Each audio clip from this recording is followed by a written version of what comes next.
अस्सलाम वालेकुम viewers viewers आज जो हमारा टॉपिक है वो ब्लड के बारे में है। तो ब्लड के बारे में हम डिस्कस करेंगे कि ब्लड की कंपोजिशन क्या है और ब्लड को हम कनेक्टिव टिश्यू क्यों कहते हैं, कौन सी टिश्यूज़ जो है वो मिलकर उसने ब्लड बनाया है।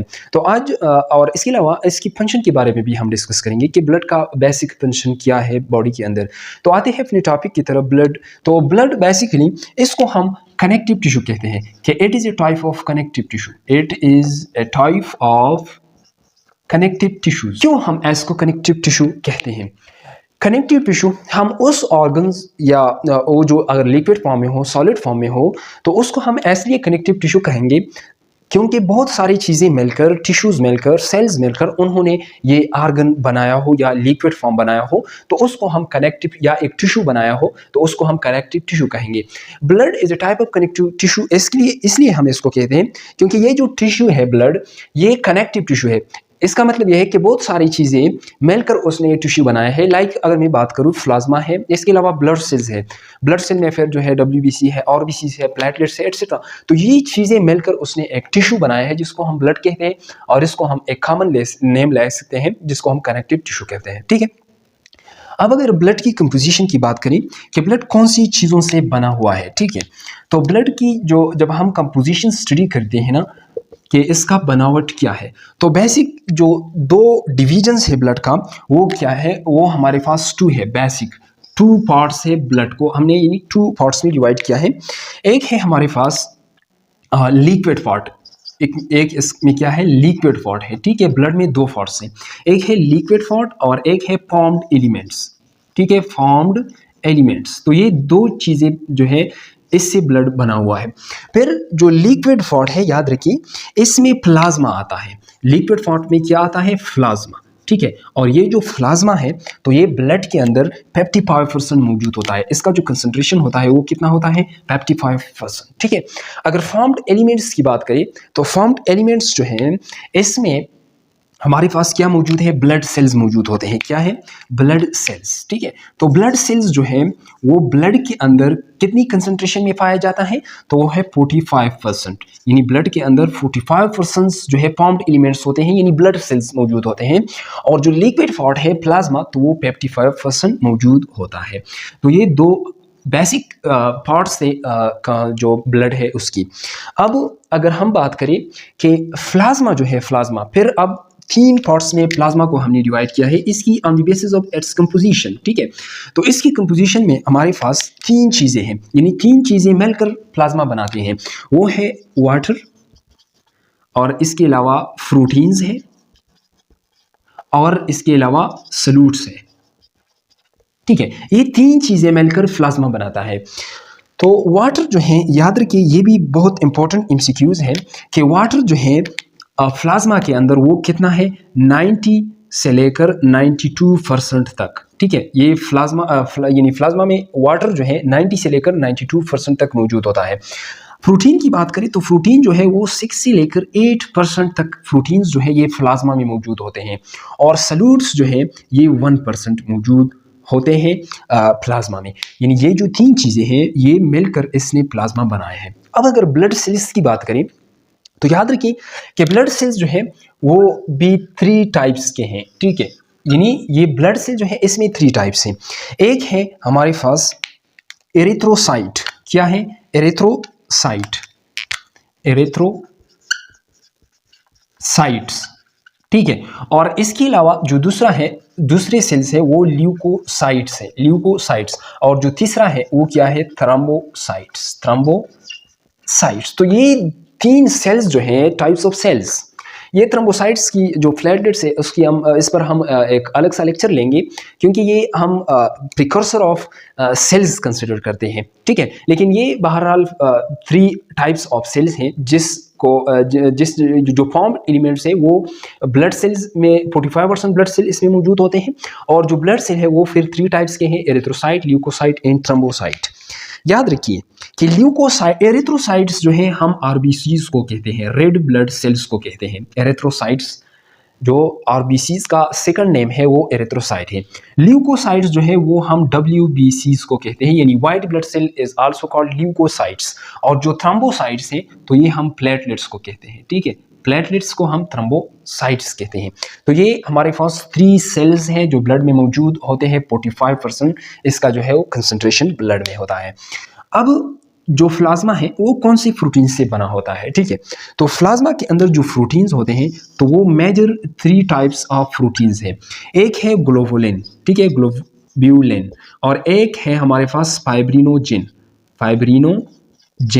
और एक है हमारे पास एल्ब्यूमिन, ठीक है। ये 3 टाइप्स ऑफ मेजर प्रोटीन्स है जो प्लाज्मा के अंदर मौजूद होते हैं। अब एरिथ्रोसाइट, इस पर हम जो WBCs है, प्लेटलेट्स है और RBC, ये एक अलग सा टॉपिक है, इसके ऊपर हम इंशाल्लाह अलग अलग लेक्चर्स लेंगे। लेकिन जो प्रोटीन्स हैं इसका भी अपना फंक्शन है प्लाज्मा के अंदर, ठीक है। अब अगर हम बात करें ल्यूकोसाइट्स की तरफ आते हैं, तो ल्यूकोसाइट्स यानी WBCs जो हैं ये भी हमारे पास ब्लड के अंदर जो है इसकी भी 2 टाइप्स होते हैं। ल्यूकोसाइट्स या WBC 2 टाइप्स के होते हैं। एक होता है ग्रेन्युलोसाइट्स और एक है ए ग्रेन्युलोसाइट्स, ठीक है। ए ग्रेन्युलोसाइट्स और ग्रेन्युलोसाइट्स का मतलब क्या है? तो ग्रेनुलो या ग्रेन हम बेसिकली दानों को कहते हैं, ग्रेन्स, ठीक है। यानी इस तरह के जो दाने होते हैं तो इसको हम क्या कहते हैं? ग्रेन्स कहते हैं। तो अगर फॉर एग्जांपल ये मेरे पास क्या है, एक वाइट ब्लड सेल है और ये इसका न्यूक्लियस है, तो ये WBCs के अंदर अगर इस तरह के दाने पाए जाते हैं, इस तरह के दाने अगर मौजूद हो WBCs के अंदर, तो ये हम इसको ग्रेन्स कहते हैं, ग्रेन्स। तो इस वजह से WBCs को 2 टाइप्स में हमने डिवाइड किया है, ग्रेन्युलोसाइट्स और एग्रेन्युलोसाइट्स। ग्रेन्युलोसाइट उन सेल्स WBCs को हम कहेंगे जिसके अंदर ये ग्रेन्स मौजूद हो, ये दाने जो है इसके अंदर अगर मौजूद हो तो इसको हम क्या कहते हैं? ग्रेन्युलोसाइट। अगर फॉर एग्जाम्पल ये एक दूसरा WBCs है, ये इसका न्यूक्लियस है और इसके अंदर, इसके साइटोप्लाज्म के अंदर अगर कोई ग्रेन्स मौजूद ना हो, दाने मौजूद ना हो, तो इसको हम एग्रेन्युलोसाइट्स कहेंगे। अब अगर ग्रेन्युलोसाइट्स की बात करें तो ग्रेन्युलोसाइट फिर फर्दर हमने 3 टाइप्स में डिवाइड किया है। 3 बेसिक टाइप्स हैं इसकी। एक है न्यूट्रोफिल्स, ठीक है। एक है ओजिनोफिल्स और एक है बेसोफिल्स। ये 3 टाइप्स है ग्रेन्युलोसाइट्स की। ये जो ग्रेन्युलोसाइट्स है तो ये 3 ग्रेन्युलोसाइट्स जो हैं इसका अपना फंक्शन होता है बॉडी के अंदर, स्पेसिफिक फंक्शन इसका होता है, ठीक है। अगर न्यूट्रोफिल की फंक्शन की बात करिए तो इसका फंक्शन ये है कि ये एक्ट अगेंस्ट बैक्टीरियल इन्फेक्शन, यानी बॉडी के अंदर जब बैक्टीरिया दाखिल होता है तो बैक्टीरिया के लिए पहले जो सेल्स आते हैं उनको किल करने के लिए, उनके साथ फाइट करने के लिए, तो वो न्यूट्रोफिल्स होते हैं, ठीक है। ये भी MCQs पॉइंट ऑफ व्यू के लिए बहुत इंपॉर्टेंट जो है पॉइंट है। अगर ओजिनोफिल की बात करें, याद रखिए, तो ओजिनोफिल्स जो हैं अगर बॉडी के अंदर पैरासिटिक इन्फेक्शन हो, पैरासाइट्स की वजह से कोई इन्फेक्शन बॉडी के अंदर हो, तो उसके खिलाफ जो फाइट करता है वो ओजिनोफिल करता है, एक्ट अगेंस्ट एक पैरासाइटिक इन्फेक्शन, ठीक है। जब भी बॉडी के अंदर कोई पैरासाइट्स वगैरह मौजूद हो तो उसके खिलाफ जो फाइट करता है, उनको किल करने के लिए जो आते हैं तो वो ओजिनोफिल्स आते हैं, ठीक है। अब बेसोफिल्स की अगर बात करें तो, और ये भी याद रखिए कि ये एलर्जिक रिएक्शन में भी हेल्प करता है, एलर्जिक रिएक्शन, एलर्जिक रिएक्शन, ठीक है, एलर्जीज जो है। इसके अलावा बेसोफिल्स, तो बेसोफिल्स जो हैं ये के लिए एलर्जिक सेल्स हैं, ठीक है, जो एलर्जिक इन्फेक्शन के लिए ये स्पेसिफिक सेल्स हैं। अब अगर एग्रेन्युलोसाइट्स की बात करिए तो एग्रेन्युलोसाइट्स में 2 टाइप्स ऑफ सेल्स होते हैं, 2 टाइप्स ऑफ सेल्स। एक होता है मानोसाइट्स और दूसरा क्या है? लेम्फोसाइट्स।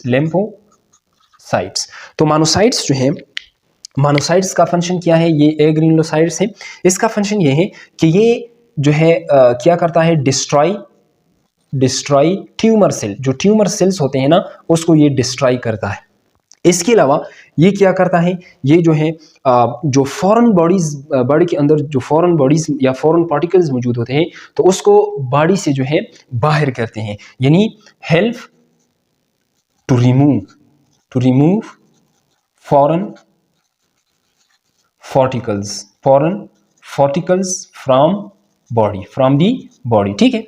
अब अगर लिम्फोसाइट्स की बात करें तो याद रखिए कि लिम्फोसाइट्स जो हैं ये ज़्यादातर वायरल इन्फेक्शन के खिलाफ act against viral infection, act against viral infection. जो वायरल इन्फेक्शन है तो उसके खिलाफ जो सेल एक्टिवेट होते हैं उनके खिलाफ फाइट करता है, तो उसमें क्या है, वो है लिम्फोसाइट्स। अब अगर ब्लड की फंक्शन की बात करें कि ब्लड का फंक्शन क्या है बॉडी के अंदर, ठीक है, तो याद रखिए कि 3 टाइप्स ऑफ फंक्शन है इसका। एक है ट्रांसपोर्टेशन, क्या है, ट्रांसपोर्टेशन। एक है रेगुलेशन, रेगुलेशन, ठीक है, और तीसरा जो है वो क्या है, प्रोटेक्शन है। यानी ये 3 बेसिक फंक्शंस है बॉडी के अंदर ब्लड का, ठीक है। ट्रांसपोर्टेशन का मतलब ये है कि ये बॉडी के अंदर ऐसी चीज़ें होते हैं, बाज वेस्ट प्रोडक्ट्स होते हैं और बाज जो है यूजफुल प्रोडक्ट्स होते हैं, तो उनको ये ट्रांसपोर्ट करता है, बॉडी के अंदर कैरी करता है, ठीक है, एक जगह से दूसरी जगह तक। ट्रांसपोर्टेशन में इसका क्या काम है कि जो ऑक्सीजन है तो ऑक्सीजन को ये कैरी करता है सेल तक, यानी जो ब्लड है ये ऑक्सीजन को लेके सेल तक इसको लेके जाता है और फिर सेल से जो है कार्बन डाइऑक्साइड को लेके लंग्स तक पहुंचा देता है, ठीक है। तो ये भी इसका एक फंक्शन है, यानी ट्रांसपोर्ट करता है ऑक्सीजन को सेल तक, सेल से फिर जो वेस्ट प्रोडक्ट है कार्बन डाइऑक्साइड उसको लेके लंग्स तक पहुंचा देता है। अब दूसरा जो है इसका न्यूट्रिएंट्स को ट्रांसपोर्ट करता है, यानी बॉडी के अंदर जितनी भी ग़िज़ा होता है, जितनी भी यूजफुल चीज़ें होते हैं तो उनको ये कैरी करता है, ट्रांसपोर्ट करता है सेल तक। और इसके अलावा बॉडी के अंदर कुछ हार्मोन्स होते हैं, ठीक है, तो उसको भी ये कैरी करता है। अगर रेगुलेशन की बात करें तो रेगुलेशन जो है ये बॉडी का जो टेम्परेचर है, रेगुलेट बॉडी टेम्परेचर, बॉडी का जो टेम्परेचर है इसको रेगुलेट करता है, इसको मेंटेन रखता है या रेगुलेट करता है, ठीक है। इसके अलावा pH, regulate pH of body, regulate body pH, जो बॉडी का पीएच होता है तो उसको भी रेगुलेट करता है, ठीक है। इसके अलावा वाटर जो है उसको भी रेगुलेट करता है, उसका जो कंसंट्रेशन है वो भी ये रेगुलेट करता है, ठीक है, रेगुलेट वाटर कंसंट्रेशन या रेगुलेट वाटर, ठीक है। अब अगर प्रोटेक्शन की बात करें तो प्रोटेक्शन जो है इसके अंदर जो है मुख्तलिफ एंटीबॉडीज़ एक कैरी करता है, ठीक है, मुख्तलिफ एंजाइम्स हैं। इसके अलावा इसके अंदर जो है WBCs मौजूद होते हैं, तो ये जो WBCs है ये ब्लड में मौजूद होते हैं, जो जब बॉडी के एक पार्ट में कोई वायरल या बैक्टीरियल इन्फेक्शन हो वहाँ पर, ठीक है, तो ये जो ब्लड है ये वहाँ तक जो जहाँ पर इन्फेक्शन है तो वहाँ जो WBCs हैं उनको पहुंचा देता है, क्योंकि वहाँ पर जो इन्फेक्शन है फॉरेन बॉडीज़ आए हुए हैं तो उसको किल करने के लिए WBCs की ज़रूरत होती है ना, ताकि WBC वहाँ तक पहुंच जाए और उनको किल करे। तो ये जो ब्लड है ये WBCs, इसके अलावा एंटीबॉडीज़ हैं या एंजाइम्स वगैरह, और इन चीज़ों को ये जो है ट्रांसपोर्ट कर देता है जहाँ पर इसकी ज़रूरत है, जहाँ पर फाइट करने की ज़रूरत है। तो ये क्या करता है कि ये ट्रांसपोर्ट करता है या प्रोटेक्ट करता है, प्रोटेक्ट फ्रॉम फॉरेन बॉडीज।